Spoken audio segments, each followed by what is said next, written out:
Hello friends, आज हम बात करेंगे बढ़ते कोलेस्ट्रॉल के लक्षण क्या होते हैं। कौन सी ऐसी डाइट है या घरेलू उपचार है जिनके थ्रू हम बढ़ते कोलेस्ट्रॉल को समय रहते ही रोक सकते हैं ताकि वो किसी मेजर प्रॉब्लम का रूप ना ले। तीसरा, बहुत सारे लोग बहुत सारी चीज़ें फॉलो करते हैं, डाइट, एक्सरसाइज, सब कुछ, लेकिन फिर भी उनका कोलेस्ट्रॉल कंट्रोल में नहीं आता, उसका क्या कारण है। तो चलिए स्टार्ट करते हैं। माई सेल्फ डॉक्टर ज्योति रूहानी Bhatt from LRK dental care Delhi. अगर आप मेरे चैनल पर नए हैं तो मेरे चैनल को सब्सक्राइब करना ना भूलें, बेल आइकन ज़रूर दबाइए ताकि इस तरह की इन्फॉर्मेटिव वीडियोस आपको मिलती रहें, और इस वीडियो को लास्ट तक ज़रूर देखिएगा। तो चलिए स्टार्ट करते हैं। पहले हम जान लेते हैं कोलेस्ट्रॉल के लक्षण क्या होते हैं। वैसे तो कोलेस्ट्रॉल के अपने कोई लक्षण नहीं होते हैं, लेकिन वो जहाँ ब्लॉकेज करेगा वहीं की प्रॉब्लम स्टार्ट हो जाती है। कोलेस्ट्रॉल एक तरह का साइलेंट किलर है, इसीलिए बोला जाता है कि 30 के बाद हमेशा कोलेस्ट्रॉल हर 5 साल में चेक कराते रहिए। जैसे कि अगर आपके हार्ट में ब्लॉकेज हो रही है, कोलेस्ट्रॉल बढ़ रहा है, तो आपको ऐसा लगेगा जैसे सीने में दर्द हो रहा है, थकान महसूस होगी, ज़्यादा काम नहीं कर पाएंगे, थोड़ा सा चलेंगे तो उसके बाद एक भारीपन सा महसूस होगा, हमेशा सीने में सांस फूलने लगती है। आप अच्छी डाइट ले रहे हैं, प्रॉपर नींद ले रहे हैं, लेकिन फिर भी बहुत लंबे समय तक काम नहीं कर पाएंगे, तो एक बार कोलेस्ट्रॉल ज़रूर चेक कराइए, हो सकता है आपका कोलेस्ट्रॉल बढ़ रहा हो। दूसरा कारण, आपकी आंखों के नीचे कुछ पीले दाने होने लगेंगे या आंख के ऊपर कुछ पीले दाने होंगे जो मिलके एक बड़ा दाने का रूप ले लेता है, जो दूर से ही दिखाई देता है। तीसरा, हेडेक महसूस होता है, मतलब सर दर्द आपको रहेगा, खासकर जो सर के पीछे की साइड होती है, यहाँ पर आपको एक तेज़ सर दर्द महसूस होगा। थोड़ी देर के लिए चक्कर से आएंगे कभी कभी, लेकिन फिर वो नॉर्मल हो जाएगा। इसके अलावा जो लेग्स में हमेशा क्या होता है, जैसे आप चलते हैं तो चलते टाइम आपको ऐसे लगेगा लेग में पेन हो रहा है, आपको चलने में दिक्कत होने लगेगी, क्रैम्प पड़ेंगे। क्रैम्प मतलब पैरों में अकड़न हो जाना। आप थोड़ी देर चलेंगे, उसके बाद आपको क्रैम्प सा फील होने लगेगा, तो आप रुक जाएंगे, और जैसे ही आप रेस्ट करेंगे तो आपके पैरों का दर्द ठीक हो जाएगा। इसका कारण क्या होता है कि जैसे कि लेग्स में बहुत लंबे समय तक अगर आपका ब्लड रहता है, ब्लॉकेज होने की वजह से वो ब्लड वापस हार्ट पे नहीं आता, तो फ्लो स्लो होने की वजह से ऑक्सीजन प्रॉपर नहीं मिल रहा होता नीचे की नसों को, तो पैरों में दर्द स्टार्ट हो जाता है, जिसकी वजह से पैरों में सूजन आने लगेगी। वैसे तो स्वेलिंग के बहुत सारे कारण होते हैं, लिवर प्रॉब्लम हो सकती है, हार्ट प्रॉब्लम हो सकती है, किडनी प्रॉब्लम हो सकती है। तो अगर लंबे समय तक आपके पैरों में स्वेलिंग हो रही है तो अपनी बॉडी का एक बार चेकअप ज़रूर करा लें, कोलेस्ट्रॉल भी चेकअप करा लें।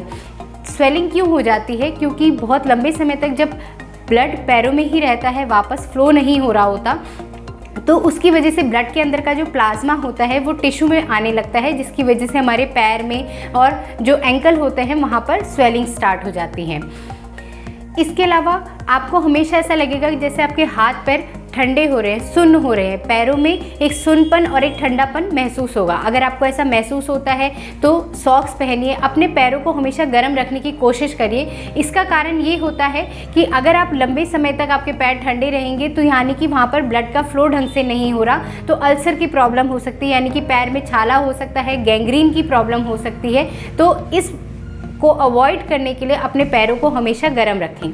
इसके अलावा नेक्स्ट आता है आपकी स्किन का कलर। आपके पैरों की स्किन का कलर थोड़ा बहुत चेंज होने लगेगा, पीले कलर का होने लगेगा, या फिर अगर आप लंबे समय तक पैर लटका के रखेंगे तो आपको ऐसा लगेगा जैसे पैरों का कलर जो है वो लाल कलर का हो गया, जिसे हम रूबर भी बोलते हैं। इसके अलावा अगर आपकी कहीं पर भी चोट लग जाती है, क्योंकि ब्लड का फ्लो धीरे हो जाएगा, ऑक्सीजन नहीं पहुंचेगी ब्लॉकेज की वजह से, तो जो अगर कहीं पे चोट लग जाती है तो हीलिंग बहुत ज़्यादा स्लो हो जाएगी। तो ये सब कोलेस्ट्रॉल, बढ़ते कोलेस्ट्रॉल के यानी कि बैड कोलेस्ट्रॉल के लक्षण होते हैं। अगर आपको ऐसा कुछ भी महसूस हो रहा है तो एक बार अपने कोलेस्ट्रॉल का टेस्ट, लिपिड प्रोफाइल टेस्ट ज़रूर कराएं। अब हम बात करते हैं कि कुछ लोग ऐसे होते हैं जो कि प्रॉपर डाइट भी फॉलो कर रहे होते हैं, प्रॉपर नींद भी ले रहे होते हैं, एक्सरसाइज भी रेगुलर कर रहे होते हैं, ऑयली फूड भी नहीं खाते, फिर भी उनका कोलेस्ट्रॉल कंट्रोल में नहीं आ रहा होता और उनको समझ नहीं आता कि ये क्यों हो रहा है। इसके कुछ कारण ये हो सकते हैं, जैसे कि एक तो कभी क्या होता है कि हेरिडिटरी होता है कोलेस्ट्रॉल का बढ़ना, आपकी जीन्स में ही ये कंडीशन होती है कि आपका कोलेस्ट्रॉल बढ़ेगा, तो उसके लिए आप बहुत स्ट्रिक्ट डाइट फॉलो करिए, अच्छे से एक्सरसाइज करिए, तो वो एक लेवल तक बढ़ेगा, बहुत ज़्यादा नहीं बढ़ेगा, तो वो कंट्रोल आप कर सकते हैं। इसके अलावा अगर लिवर डैमेज है, लिवर में कुछ प्रॉब्लम हो रखी है तो ढंग से बाइल नहीं बनता, बाइल नहीं बनेगा तो बैड कोलेस्ट्रॉल का लेवल बढ़ता चला जाएगा, तो एक बार लिवर ज़रूर चेक कराएं। तीसरा कारण क्या होता है, जो डायबिटिक पेशेंट होते हैं, मेनली जो इंसुलिन डिपेंडेंट होते हैं, उनकी बॉडी में ऑलरेडी इंसुलिन रेजिस्टेंस होता है और अगर आप मेडिसिन लेते हैं तो उससे इंसुलिन का लेवल और ज़्यादा बढ़ जाता है और ज़्यादा आप इंसुलिन रेजिस्टेंस हो जाते हैं, जिसकी वजह से आपका बैड कोलेस्ट्रॉल जो होता है वो बढ़ने लगता है। अपनी डायबिटीज़ को भी कंट्रोल में रखिए और अपने कोलेस्ट्रॉल को भी कंट्रोल में रखिए।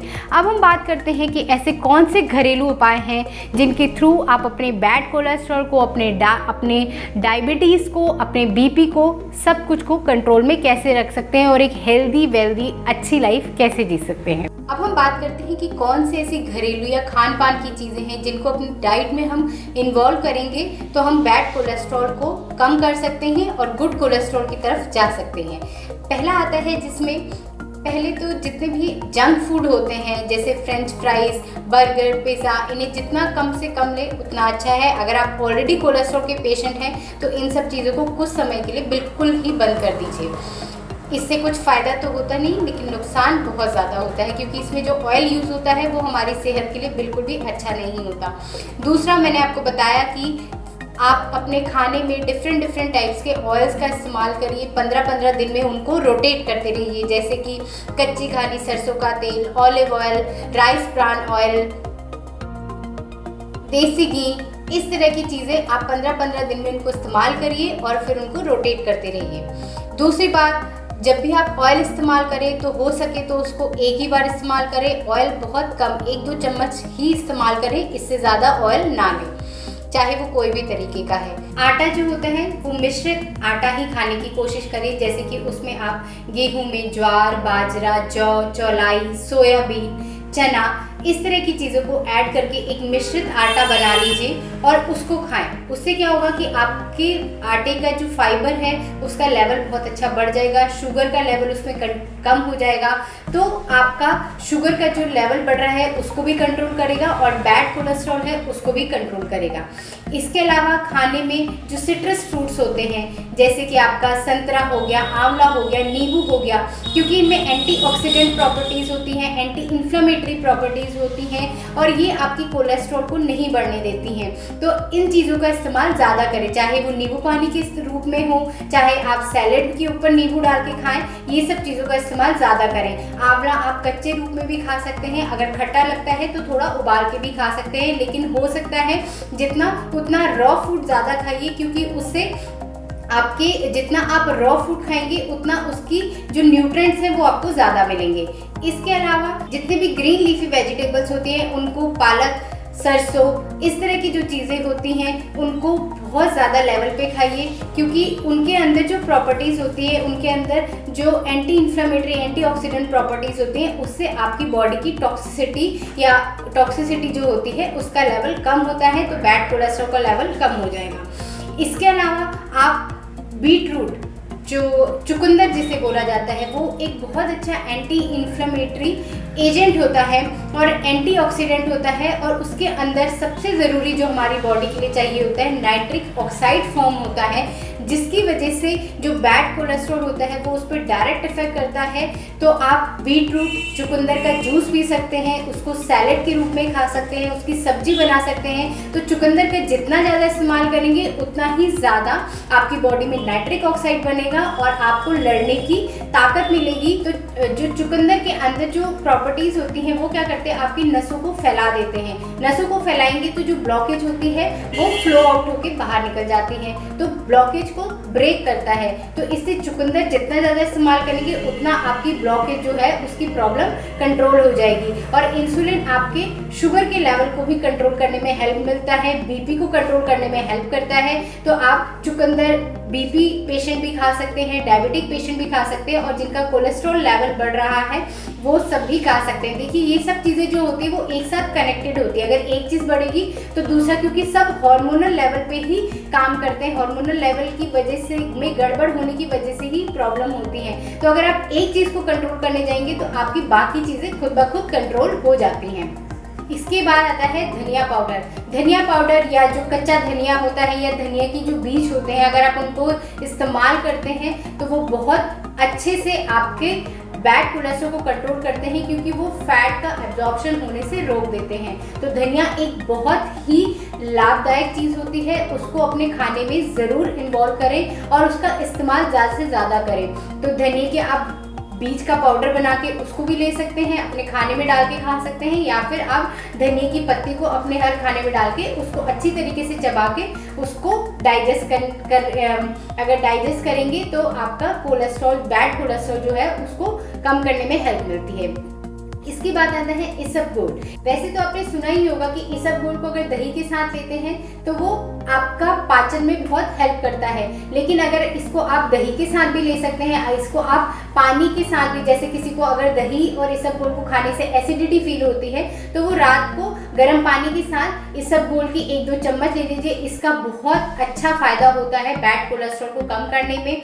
30 से 40 ग्राम आप ले सकते हैं, लेकिन अगर आप मेडिसिन ले रहे हैं तो एक बार अपने डॉक्टर से कंसल्ट जरूर करें कि आप इसबगोल ले सकते हैं या नहीं ले सकते हैं। अब इसबगोल खाने का तरीका क्या होता है, इसबगोल को जैसे आपने पानी में मिलाया तो उसको जैसे ही वो फूलने लगे, पानी में मिलाते ही तुरंत उसको पी लीजिए। उससे क्या होता है कि वो जो फूल से, अगर आप देखेंगे तो इसबगोल थोड़ी देर पानी में रखने के बाद फूल जाता है, लेकिन वो फूलने की जो प्रोसेस है वो हमें पेट के अंदर चाहिए। अगर वो अंदर फूलेगा तो वो चारों तरफ से एक लाइनिंग बना देता है स्टमक के अंदर। तो उससे क्या होता है, जो फैट का एब्जॉर्प्शन या फैट ड्रॉपलेट्स जो आपके स्टॉक होंगे वो नहीं हो पाएंगे, वो मूव आउट कर जाएंगे। तो फैट को रुकने नहीं देता है, एब्जॉर्प्शन नहीं होने देता है फैट का, जिससे आपका वेट भी, जो वेट गेन हो रहा होता है वो भी कम हो जाएगा। और जो आपको भूख जो लगती है, क्योंकि इसबगोल पचने में टाइम लगता है, तो जो बार बार भूख लगती है वो भूख भी आपको एक लंबे समय के बाद फील होगी,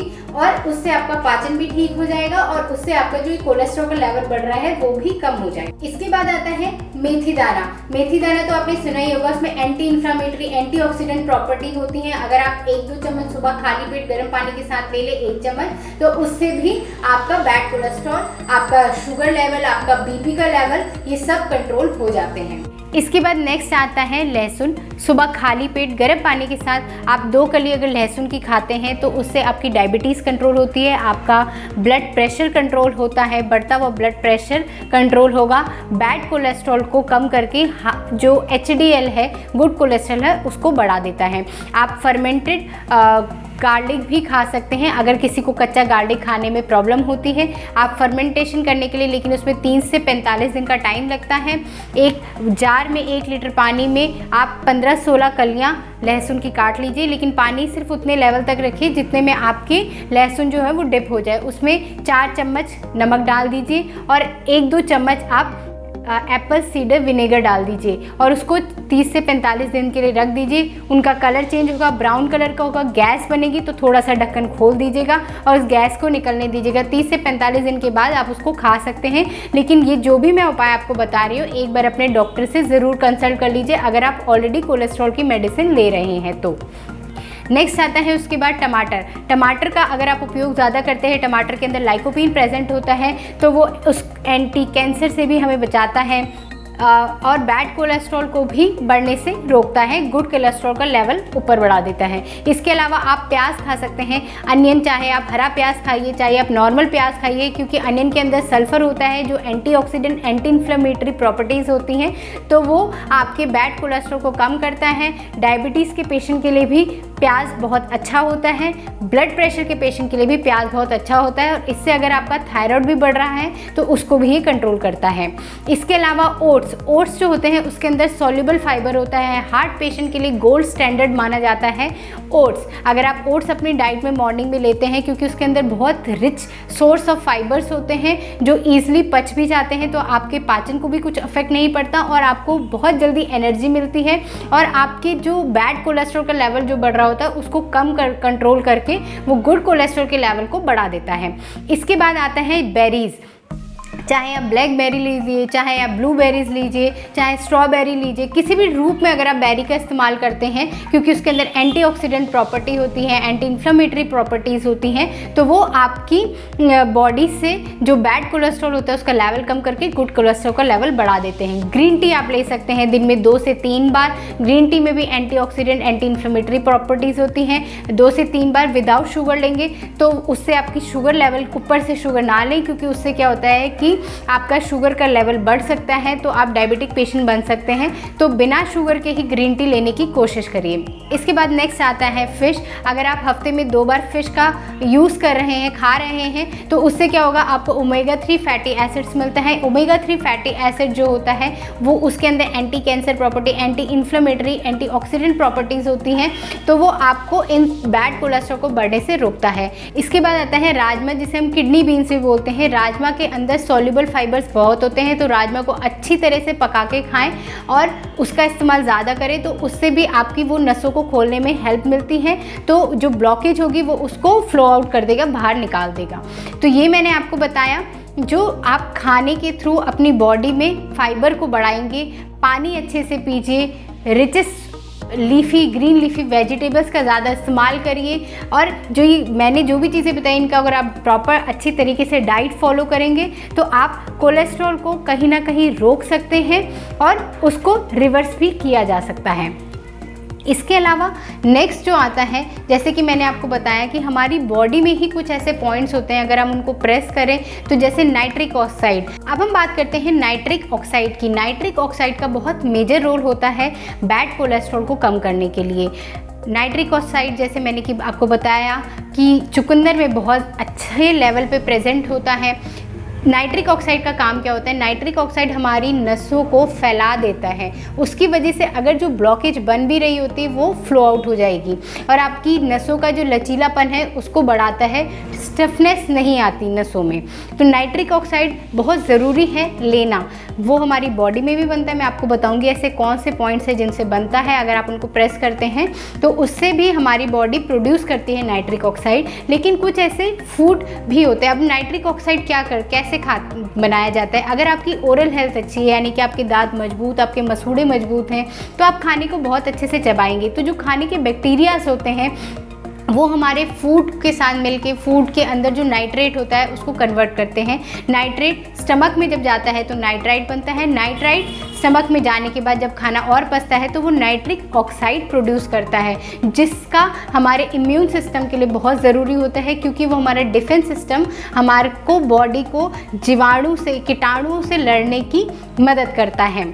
तो नाइट्रिक ऑक्साइड हमारी बॉडी के लिए बहुत ज़रूरी होता है। इसलिए अगर आपकी ओरल हेल्थ अच्छी होगी तो आप खाने को अच्छे से पचा पाएंगे। लेकिन अगर ओरल हेल्थ ही अच्छी नहीं हुई तो ऊपर से जो खाने में नाइट्रेट बनना है वो नाइट्रेट ही नहीं बन पाएगा, तो नाइट्रिक ऑक्साइड ही नहीं बन पाता है। तो अपनी ओरल हेल्थ को अच्छा रखिए। इसके अलावा अगर आप जो आपके आँख के नीचे के पॉइंट्स होते हैं इनको रोज़ टाइटली अच्छे से प्रेस करिए। यहाँ पर पॉइंट्स होते हैं जिससे आपका नाइट्रिक ऑक्साइड प्रोड्यूस होता है। अगर आप रोज़ 5 से 6 बार, लेकिन बहुत अच्छे से इसको प्रेस करना है, अगर आप इसको प्रेस करेंगे तो आपका नाइट्रिक ऑक्साइड यहाँ से प्रोड्यूस होगा, क्योंकि हमारे साइनस के यहाँ पे हमारे साइनस प्रेजेंट होते हैं।